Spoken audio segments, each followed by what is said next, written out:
안녕하세요. 오늘도 사연살롱을 찾아주셔서 감사합니다. 저는 40대 중반 여성입니다. 가정주부이면서 친정엄마와 함께 반찬 가게를 운영하고 있어요.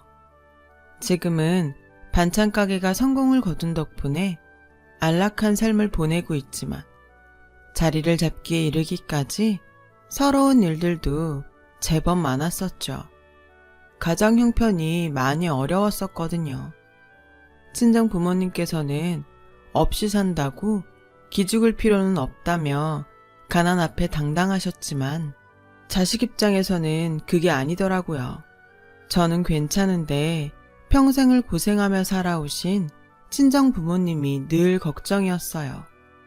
특히나 결혼을 준비하던 때가 제 인생에 있어서 가장 속상한 시간이지 않았나 싶습니다. 남편과 연애하던 당시에는 전혀 몰랐어요. 남편이 큰 부잣집 아들이라는 사실을 말이죠. 늘 빠듯하던 저와는 다르게 여유가 좀 있는 편이라고만 생각했어요. 주변 누구도 남편의 배경에 대해서는 알지 못했어요. 그만큼 소위 있는 티를 전혀 내지 않으면서도 착하고 성실한 남자였거든요.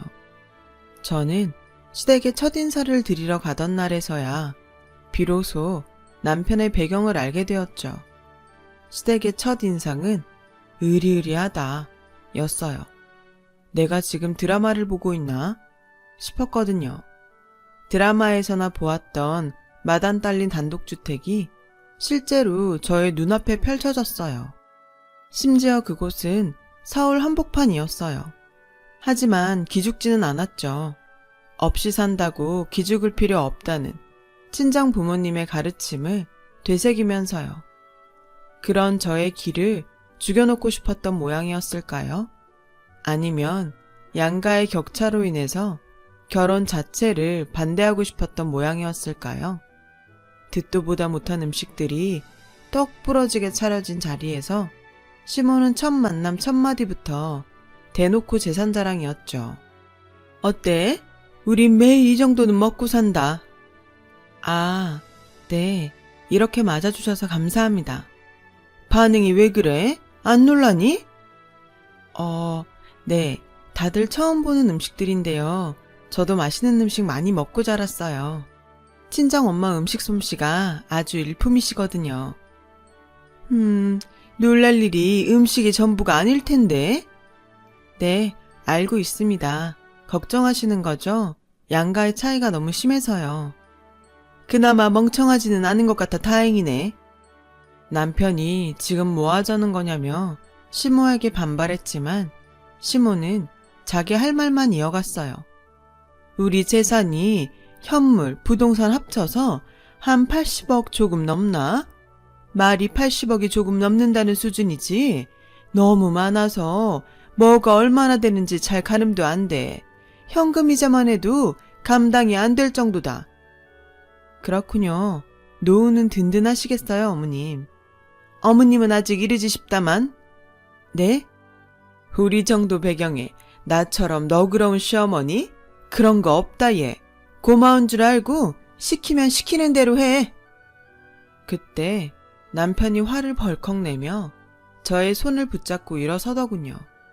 원래 눈치가 빨랐던 남편이 제 자존심의 스크래치가 막 차려는 순간을 눈치챈 모양이었어요. 진짜로 그랬어요. 이런 업신여긴까지 받아가며 결혼을 해야 하나 싶은 찰나였거든요. 네 말대로 양가 차이가 너무 심하잖니. 그래도 걱정은 말려무나. 나 그렇게 꽉 막힌 노인네 아니에요. 너희 쪽에서 30평짜리 아파트 정도 해오면 결혼까지는 허락해줄 생각이란다. 결혼까지는 이라니요? 지금 무슨 말씀을... 요즘 결혼이 어디 공짜라든? 우리 정도 되는 집안에 며느리로 들어와 시댁떡이나 보면서 살려면 30평 아파트 정도는 해와야지. 이거 아주 정말 최소한이다. 남편은 내심 속상해 있는 저를 집에 데려다주며 시모 대신 연거푸 사과를 했어요. 그러면서 자신의 가족 이야기를 들려주었어요. 남편이 어릴 적까지만 해도 시댁은 찢어지게 가난했다더군요. 그러던 중 시아버님이 개발한 기술 특허가 대박이 나면서 지금의 큰 부를 이루었다고 하네요. 하지만 시아버님께서는 큰 돈을 벌어놓고도 제대로 누리지도 못하신 채로 임종을 맞으셨대요. 지독한 가난으로 인해 얻었던 지병이 화근이었습니다. 문제는 시아버님께서 세상을 떠난 뒤로 시모가 변했다는 거죠. 가난했던 과거를 지우기라도 하려는 듯 몹쓸 졸부티 팍팍 내는 모습으로요. 저는 그제야 평소 검소하고 성실한 남편과는 정반대되는 시모의 행동을 이해했어요. 저를 향한 무례를 이해하고 용서했다기보다는 그래서 그런 행동을 하는구나 하는 이해였죠. 결혼에 대한 걱정은 여전했어요. 양가의 차이는 사람 하기에 따라 극복 가능하다고 생각했지만 아무리 고민을 해봐도 시모될 자리가 무척이나 막막하더라고요. 현실적인 고민이었죠. 그 고민을 남편이 대번에 날려주었습니다. 엄마 얘기 신경 쓰지 마. 우리가 하는 결혼이지 엄마랑 하는 결혼 아니잖아. 나도 그러고 싶어. 나는 괜찮고. 근데 시어머니가 우리 친정부모님 앞에서도 거드름을 피우지는 않을까 싶어서. 그러면 우리 친정부모님이 상처받지는 않을까 싶어서. 그게 걱정이 되는 거지. 본가 도움 안 받고 우리끼리 잘 살면 돼.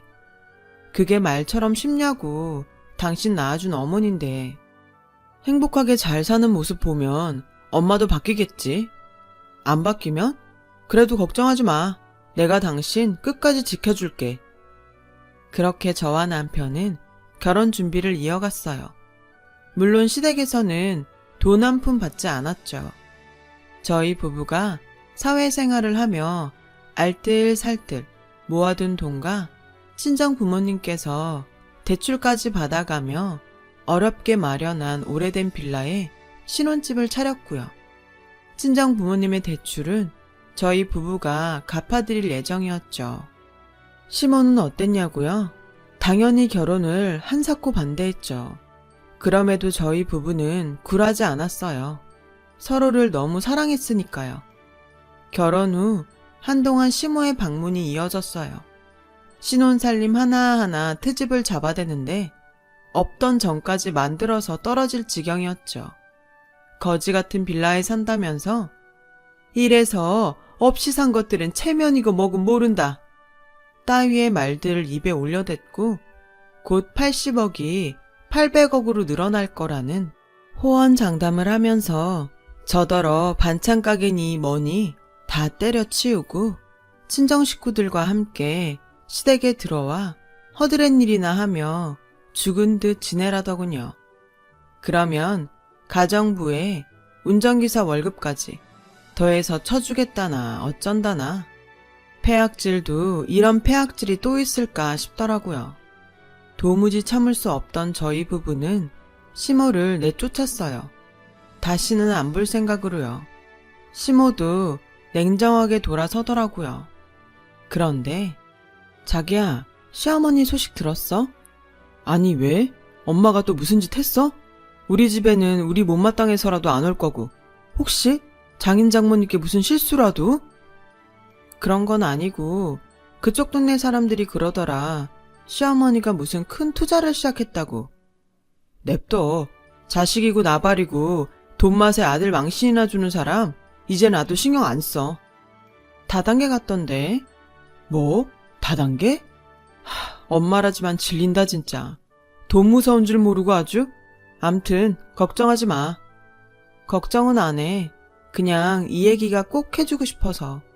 뭘? 나 자기 사랑해. 혹시 시어머니가 다단계로 크게 잘못되어도 난 당신 사랑할 거고 시댁 돈 보고 결혼한 거 절대 아니니까 아무 걱정하지 마.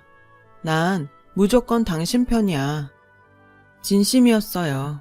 시댁의 재력을 알게 된 그 순간에 결심했거든요. 시댁의 돈, 유산, 욕심내지 말자. 남편과 사랑해서 결혼할 뿐 어긋난 욕심 따위는 내 결혼에 없다. 남편도 마찬가지였어요. 저희 부부는 그 다짐을 지키기 위해 참 성실하고 정직하게 억척같이 살았어요. 저는 친정엄마와 운영하던 작은 반찬 가게에 최선을 다했고, 남편은 직장에서 잦은 야근까지 해가면서 열심히 했죠. 덕분에 저와 친정엄마의 반찬 가게와 남편의 직장 생활이 술술 풀려나가기 시작했죠. 몸은 고되었지만 무척이나 즐겁고 행복한 날들이었어요. 그러는 사이 의절한 시모의 다단계 이야기가 계속 들려왔어요. 보유하고 있던 현금 10억을 털어넣은 것도 모자라 70억 상당의 건물과 토지 등을 담보로 대출까지 받아가면서 다단계의 과한 투자를 일삼았다고요. 다단계의 본질은 결국 본인의 투자만큼이나 타인을 끌어들여야만 하는 것 아닌가요? 시모의 다단계 투자 행위와 홍보로 인한 피해가 저희 주변까지 닿지는 않을까 걱정스러웠어요. 아니나 다를까 시모가 저의 친정 부모님을 찾아와 다단계 이야기를 꺼내기 시작하더군요. 다단계라는 말이 사회적으로 부정적으로 받아들여진다는 사실을 시모 본인도 잘 아는지 네트워킹 마케팅이라는 용어까지 써가면서요. 그래봤자 이름만 다른 다단계일 뿐인데요. 저희 부부는 시모의 다단계 마수로부터 친정을 지켜야만 했고, 그래서 시모에게 맞서기로 했죠. 저희 신혼집에서 쫓겨가던 날, 앞으로 인연은 없는 걸로 했던 거 아닌가요? 내가 나만 쫓아고 이러니? 이게 다 양가 유복하게 잘 살자는 깊은 생각이라는 건 왜 몰라? 왜요? 사람들 몇 명 데려올 때마다 어머님 다단계 등급이 높아진다던가요? 높아진 등급만큼 훨씬 어마어마한 배당금을 챙겨준다죠? 네트워크 마케팅이란다. 네트워크 마케팅. 다단계 같은 사기극이랑은 차원이 다르다니까는. 여기 통장 좀 보렴. 돈이 따박따박 얼마나 많이 들어오는데, 응? 시모가 보여준 통장에는 다단계 사업체로부터 실제로 거액의 금액이 따박따박 입금된 내역이 버젓이 남아있었어요. 그러거나 말거나 저희 부부와 친정 부모님은 콧방귀도 끼지 않았죠. 저렇게 한동안 배당금을 정상으로 지급하는 척, 결국에는 배당금은커녕 원금까지 홀라당 빼먹고 도망치는 사기극이 눈에 훤하니까요. 또한 거짓골이 된 시모의 모습도 눈에 훤했어요. 시모가 보여준 통장에 박혀있는 입출금 내역. 그랬습니다. 시모는 다단계 배당금까지도 고스란히 다단계에 재투자하고 있더군요. 저는 그런 시모에게 분명하게 경고했어요. 분명하게 말씀드리는데 다단계나 네트워크 마케팅이나 똑같은 사기예요. 원금 손실이 얼마나 났는지 모르겠지만 당장 투자금 빼세요. 쫄딱 망하고 거리에 나앉고 싶지 않으면요. 하여튼 이래서 없이 사는 것들은 안 된다는 거야. 돈 냄새를 맡을 줄을 몰라요. 돈 냄새를. 이러니 평생 거짓골을 못 면하는 거지. 입만 열면 그놈의 거짓골 진짜. 본인이 스스로 자식 앞에서 웃음골 만들고 있는 거 모르죠? 돈 냄새는 무슨 사기당하고 있다는 거 혼자만 모르고 있는 주제에 겉도 영 끄는 자식 내외에 업신여기던 사돈댁까지 쳐들어와서 염치도 없이 인연이 이게 시험이 잡아먹으려닐세 이거. 경고하는데 곱게 돌아가세요. 낳아놓은 자식한테 그나마 의절한 못된 부모 취급이라도 받으면서 지내고 싶으면 여기서 더 바닥까지 보여준다? 그때는 사람 대접도 못 받는 수가 있어요. 시모의 얼굴이 울그락불그락 구겨지는 순간 남편이 한마디 거들었습니다. 다시는 이딴 일로 찾아오지 마. 엄마가 이럴수록 내가 창피해. 우리는 속아줄 생각 추워도 없으니까. 가급적 안 보고 살면 더 고맙겠고. 부인이랑 사돈 앞에서 아들내미 체면 좀 구겨놓지 말라고 제발. 맥없이 돌아간 시모는 무척이나 초조한 모습이었고 그때 저는 직감했어요. 아, 시모도 다단계가 사기라는 사실을 이미 알고 있구나. 원금이라도 지키기 위해서 자식 내외와 사돈에게까지 추태를 부린 거구나. 오래지 않아 큰 사달이 나고야 말겠구나. 그 뒤로도 시모는 저희 부부와 친정을 수시로 찾아왔어요. 매번 다단계 가입을 권유하기 위해서였고, 저희는 매번 경찰의 도움을 받아가며 시모를 쫓아내었죠. 가증스러웠어요. 다단계가 사기임을 이미 알고 있는 사람이 그런다는 건. 자식이고 사돈이고 다단계 수렁에 빠져 삶이 망하거나 말거나 본인만 잘 먹고 잘 살면 된다는 거잖아요. 부모된 자가 어쩌면 저리도 이기적일까.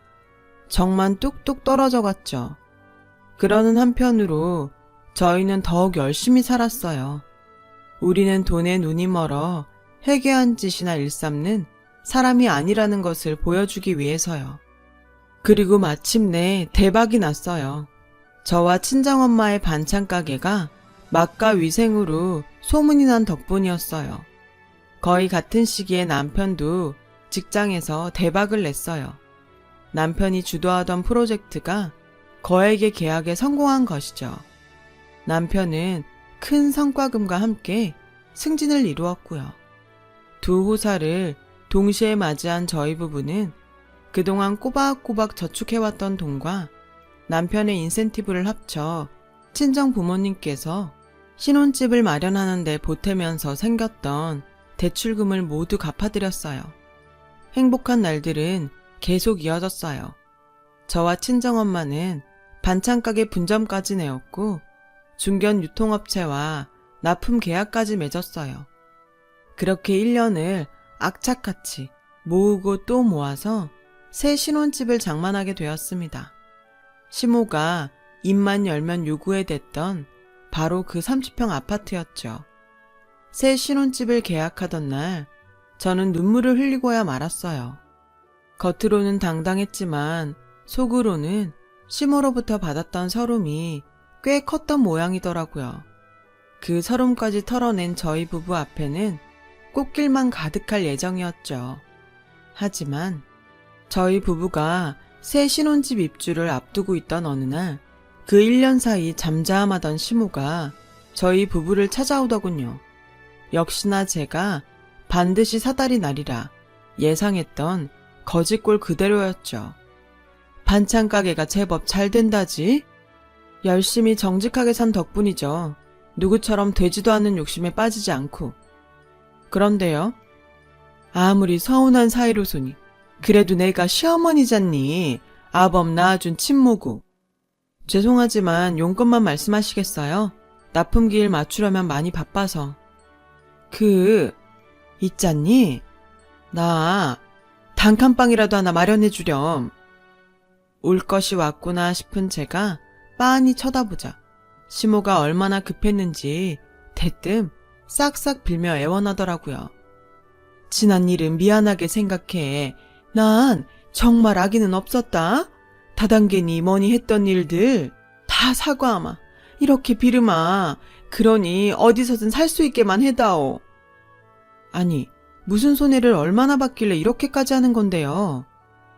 이어지는 시모의 말에 저는 경악할 수밖에 없었어요. 80억이 훌쩍 넘어간다던 시댁 재산은 한 푼 남아있지 않더군요. 더욱이 뜸했던 지난 1년 중 6개월 남짓을 집도 절도 없이 하루하루 여기저기 기생하는 신세로 보냈답니다. 솔직히 이렇게 될 줄 다 알았잖아요. 저한테 처음 쫓겨나던 날에 이미 다단계가 사기라는 거 알고 있었잖아요. 아니에요? 그때는 어떻게든 될 줄 알았지. 사람들 많이 모아서 블루 다이아몬드 등급까지만 올라가면 800억쯤 우습게 벌 줄 알았어. 전 분명 경고했는데 그걸 무시한 사람은 어머니 본인이잖아요. 심지어 사기인 거 다 알면서 자식 내외랑 사돈까지 끌어들이려고 했었잖아요. 자식이랑 사돈이야 인생이 망하건 말건 본인만 잘 먹고 잘 살면 된다는 생각이었으니까. 그래놓고 단칸방을 바래요? 아니, 얼마나 더 추악한 모습까지 보여주려고요. 사람이면 제발 사람답게 염치 좀 있어 봅시다, 제발. 그래서 이렇게 싹싹 빌자니, 응? 어떻게 하면 원망이 좀 풀리겠니? 사과는 본인 아들한테 하세요. 어머니한테 제일 크게 실망한 사람은 내가 아니라 본인 핏줄이니까. 시모를 그렇게 돌려보냈지만 솔직히 속은 편하지 않았어요. 저야 시모가 당연히 밉죠. 꼴도 보기 싫죠. 세상 어느 며느리가 친정 부모님을 업신여긴 것도 모자라 지 살자고 사기극에까지 끌어들이려 했던 시모를 쉽게 용서하겠냐고요. 하지만 남편이 속상해하고 있었어요. 평소 입에도 대지 않던 소주잔까지 제가 잠든 사이에 몰래 기울여 가면서요. 남편 또한 시모가 밉기는 마찬가지였어요. 다만 일찍 돌아가신 아버님을 뵐 면목이 없는 눈치더군요. 고생만 하다가 부를 제대로 누려보지도 못한 그 채로 돌아가신 아버지가 참 불쌍하다. 아버지가 살아계셨다면 이렇게 될 일은 없었을 텐데. 저희 속이 불편했던 이유가 바로 그것이었습니다. 저는 세상 무슨 일이 있어도 그 사람 편인데 그런 남편이 속상해하고 있으니까요. 근 한 달 정도를 고민하던 저는 남편을 이끌고 시아버님께서 잠들어 계신 낙골당을 찾았어요. 시아버님의 영전 앞에 시모의 이야기를 조심조심 털어놓았죠. 당신이 일군 재산을 시모가 다단계 사기로 탕진해버린 탓에 거지꼴이 되었다는 이야기부터 남편이 시아버님을 떠올리며 속상해하고 있다는 이야기까지 모두요. 그리고는 묵묵히 고개만 숙이고 있던 남편에게 넌지시 이야기를 꺼냈어요. 난 무조건 당신 편이라고 했던 말 기억해? 기억하지 그럼. 얼마나 고마웠는데. 그럼 됐어. 난 지금도 당신 편이야. 앞으로도 당신 편일 거고. 그니까 당신 뜻대로 해도 좋아. 다음 날은 마침 저희 부부가 새 신혼집에 입주하는 날이었어요. 저희는 새 신혼집에 이사를 마치기 무섭게 모든 짐이 빠져나간 채로 텅 빈 옛 신혼집에 시모를 데려다 놓았죠. 그곳은 바로 시모가 일만 열면 거지꼴이라며 흠을 잡아대던 오래된 빌라였고 차마 입이 떨어지지 않는 눈치인 남편 대신 제가 나섰습니다. 어머님이 입만 열면 부르짖었던 30평 아파트는 못 해드려요. 내 처지에 무슨 자식 잡아먹으려는 소리 들어도 할 말 없는 판국에. 왜요? 이제야 좀 후회가 되는 모양이죠? 제대로 잘못했구나. 혹시 오해할까 싶어서 미리 얘기해요. 이거 제가 어머님 본인한테 해드리는 거 아니에요. 아범이 돌아가신 시아버님께 해드리는 거지. 그게 무슨 소리니? 입만 열면 거지 발삭에 속으리라고 트집을 잡아내던 여기라도 괜찮다면 여기 머물러도 좋다는 말이에요. 그러자 시모가 눈물을 펑펑 쏟아내며 오열하더군요. 고맙다, 고마워. 안 그래도 금방 겨울인데 어떻게 버티나 걱정이었어. 더 빌붙을 데도 없고 못난 시엠이 용서해줘서 고맙다, 진심으로. 용서한 거 아니라고요. 꼴도 보기 싫은 게 저희 부부의 솔직한 심정이에요. 아무렴 내가 오죽 미웠을까. 내가 생각해도 밉상에 진상에 참 몹쓸 년이었다 싶었는데 오죽했을꼬. 그래서 계속 얘기하잖아요. 돌아가신 시아버님 해드리는 거라고. 그럼 내 다시 열심히 한번 살아보마. 다시는 과분한 돈 욕심도 내지 않으면서 정직하게 다시 잘 살아볼게. 절대 잊지 마세요. 우리는 어머님 아직 용서 안 했어요. 그냥 마지막 기회를 드렸을 뿐이죠. 또다시 헛된 돈 욕심에 해괴한 행동 하시면 그때는 아들 며느리 없는 줄 아세요. 시모는 그렇게 저희 부부의 옛 신혼 빌라에 들어와 살게 되었어요. 공공근로와 식당 아르바이트를 해가면서 어머님 스스로 월세를 꼬박꼬박 내고 있답니다. 아무래도 스스로 뉘우친 바가 꽤 큰 모양인지 지금까지도 개가천선한 모습을 이어가고 있어요. 물론 저희 부부는 시모를 늘 경계하고 있죠. 사람 쉽게 고쳐지는 법 아니라잖아요. 한 번은 천륜으로 감싸주었지만 두 번은 저희로서도 어쩔 수가 없기에 더더욱 관심을 갖고 지켜보는 중이에요. 시어머니께서 과거의 잘못을 완전히 떨치시고 사람다운 모습을 완전히 되찾기를 기원하면서요. 긴 이야기 들어주셔서 고맙습니다. 하루하루 열심히 여러분의 삶을 사는 자신에게 오늘은 더 칭찬을 많이 해주시는 건 어떨까요? 나 참 잘 살아왔다. 참 잘했다. 이렇게요. 여러분, 사연 댓글에 응원과 현명한 조언 부탁드려요. 좋아요와 구독은 저에게 큰 힘이 됩니다. 오늘도 좋은 일 가득하세요.